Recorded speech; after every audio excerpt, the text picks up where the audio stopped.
శరణ్య ఆనందభైరవి ఇంటి నుంచి తిరిగి వాళ్ళ కొత్త కాపురం పెట్టిన ఇంటికి వెళ్తుంది. దర్శన్ శరణ్యను చూసి, శరణ్య ఎక్కడికి వెళ్ళి వస్తున్నావని చెప్పి అడుగుతూ ఉంటే, అందరూ ఎలా ఉన్నారు చూసి రావడం కోసం ఆనంద నిలయానికి వెళ్ళానండి, అదే మన ఇంటికి వెళ్ళాను అని శరణ్య దర్శన్కి చెబుతూ ఉంటుంది. అందరూ ఎలా ఉన్నారు శరణ్య అని చెప్పి దర్శన్ అడుగుతూ ఉంటాడు. ఎందుకు అందరూ కూడా అసౌకర్యంగా ఉన్నారండి అని చెప్పి శరణ్య చెబుతూ ఉంటుంది.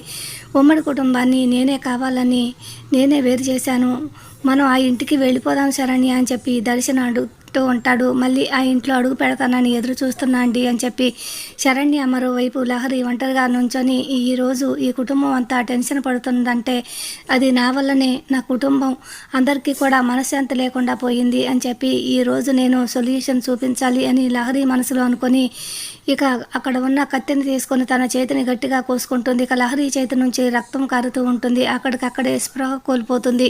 రోహిత్ అటుగా వెళ్తూ లహరిని చూసి అందరినీ పిలవటంతో అందరూ కూడా పరిగెత్తుకుంటూ వచ్చి అప్పటికే లహరి రక్తపు మడుగులో ఉంటుంది. లహరిని చూసి కుటుంబ సభ్యులంతా కూడా షాక్ అయ్యి అలాగే చూస్తూ ఉంటారు.